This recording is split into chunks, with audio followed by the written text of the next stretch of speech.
Hey, everybody.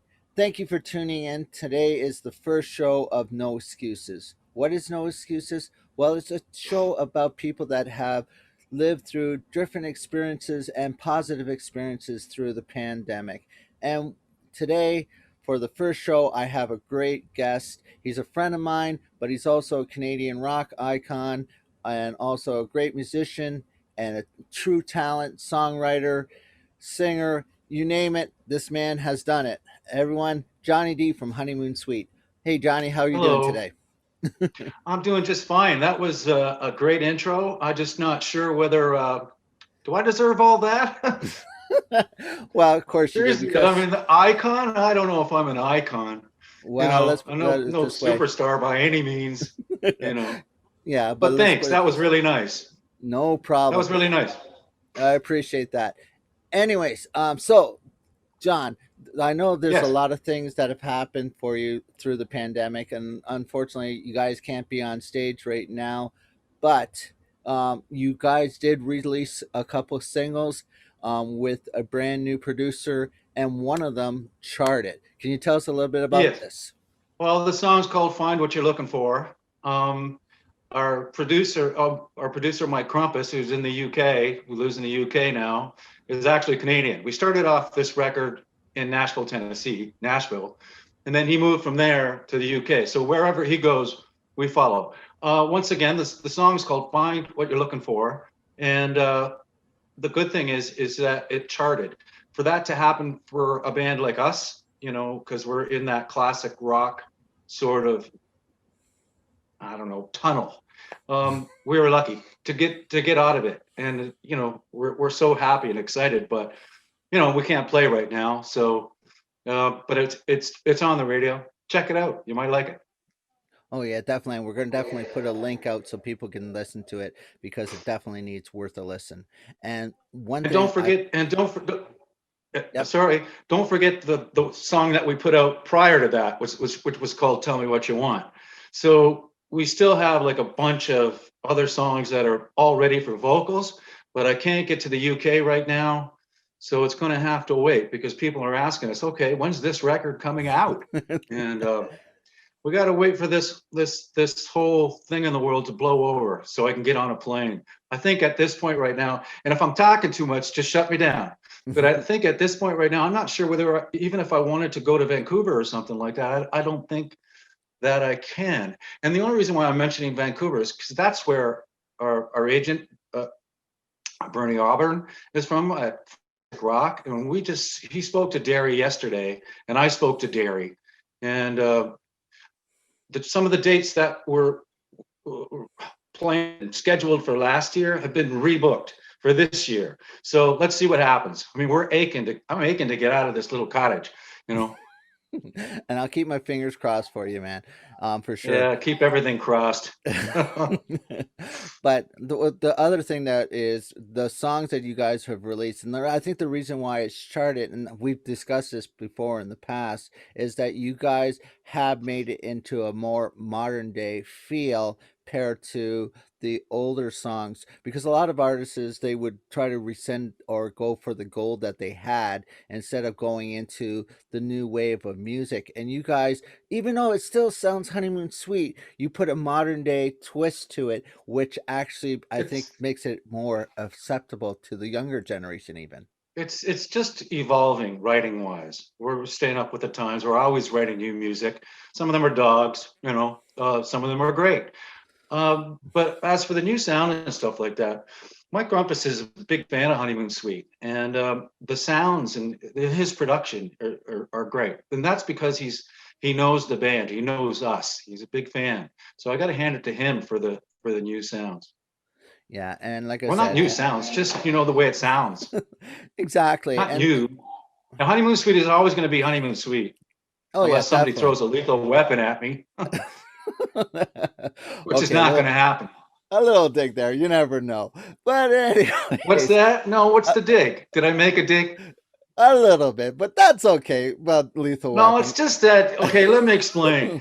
We got all these songs, then Lethal Weapon came along and we did it. And like people are asking for it. Then it's like after we've done like almost an hour and a half, 2 hour show, and ending off with Bad Attitude and You Girl, New Girl Now. And the crowd will go, lethal weapon, lethal weapon, lethal. I got to psych myself up for that song. It's so hard to sing. It's just one of those. I guess that's not a dig. I love the track. It did great for us. It was on the first Lethal Weapon movie. So go figure. Yeah, and you gotta watch the end of credit to get to that song, but it's Yeah, there. it's there. Well, we got in late. Yep. I was in And Canada. The band was recording in Los Angeles. I needed to break out of the studio. And Ted Templeman gave me a call and said, listen to this song. And I go, Ted, that is not us. And Ted goes, Johnny, please do your best. And I go, can I sing it the way I want? And you sing it any which way you want. Just do the song. And yeah, like it was late getting back into Los Angeles, but I got behind the mic. And you sure, Ted? Anything I want? And yeah. And I just sang it, and it turned out, and it did well. It did well for us across Canada. I don't know what it did for us in the States or anywhere else, but it did get in the first Lethal Weapon movie. right, Now there's how definitely. many of them? 10? Exactly. Actually, they're talking about um another movie with Mel Gibson and Danny Glover. So let's see if we can push them and say, hey guys, put Honeymoon Suite this time in the front soundtrack instead of the back. How's that for a Yeah, change? good luck. Good you, luck. you never know, right? You never know. Look, we had a song that charted, so luck's a big part of it. Exactly. And that's I the mean, one we've thing. had a song after all these years that charted. Right. And like I was saying, with no excuses, you guys just keep pushing forward. You don't let your past define you. You guys are always redefining yourselves. You're writing new songs, you're writing new compositions. You're always working to better yourself. And I think that's one thing I really enjoy about Honeymoon Suite is that you guys are always like throwing something new and also something different about you guys than something in the past. You guys are not reliving your past, you're moving forward and you're using no excuses to get there, correct? No excuses. All I can say to everything that you just said is like it is, what you just said. So I can only respond by saying thank you very much because that's us. Exactly. And I think that's one thing I like I said I admire about you guys. And also the other thing I like about you guys are down to earth kind of guys. If you guys come and talk to John or to Derry and all them, you guys are just down to earth musicians. You're not trying to be this big Hollywood or even rock and roll stars. You guys are just straight artists that are out there doing your job as the best as you can, correct? Thanks for that. I can see my face on the screen, and my head is getting bigger and bigger and bigger. What's all these compliments? It's like thank you. We are. We don't see ourselves as superstars or anything like that, and there's no need to be a goof. I mean, we do interviews during the day. We do sound check. We do the shows. Then there's um, then there's a signing afterwards that sometimes can last like 2 hours. But the people there wait for us so that we can sign their geez, I've seen people bring up cassettes, and it's like really, really cool, and old T-shirts and all this sort of stuff. But I got to tell you, the coolest thing is now our demographics has changed so much. I mean, I do festivals and stuff like that, and there's like you look out in the audience, and right in the front row, you see kids that are like 10 and 12 years old, and it's like wow. So Reaching it's a been a whole long new go. It's been a generation. long run for this band, and and we were going strong like for the last couple decades, and just this whole thing that's going on in the world just stopped us. So it's going to be weird. I mean, I haven't played for almost a year now, and Yeah. geez, like I said earlier, just aching to get out there and kick some ass on stage. Oh yeah. As soon as I can see they're going to give you guys the green light, the first thing you're going to do is grab your guitar and say, "See you in about a couple of months." Ah, yeah, it's always a kill the singer tour, meaning that there's always show, right? Yeah. Now, speaking of shows, can you tell us about a show that you remember the most that was like your biggest excitement that you actually went on stage and you were like, "Wow, I'm here." Probably one of our first tours. As a kid, I used to go to Buffalo, yeah, the Buffalo Auditorium. One of my first concerts that I ever seen was Jethro Tull, and I go, wow, look at that guy. And I just loved the show. It was like 2 hours long, and I was just a kid. And one of our first tours was with Jethro Tull. How do you put Honeymoon Suite and Ian Anderson, Jethro Tull together? Anyways, nerve wracking, but those were we had some great moments. I mean, it took us it took us about 4 or 5 songs that we'd have to play so people would know that we're a rock band. Honeymoon Suite, bar mitzvah sort of stuff. So it was a hard tour, but for an exciting show, most exciting, I don't know, that was a great tour. But if it's not exciting, we'll make it exciting somehow. I mean, we're a family up on the stage, right? And it's really cool because we have this sort of we're playing together as a band, but we're playing together as friends.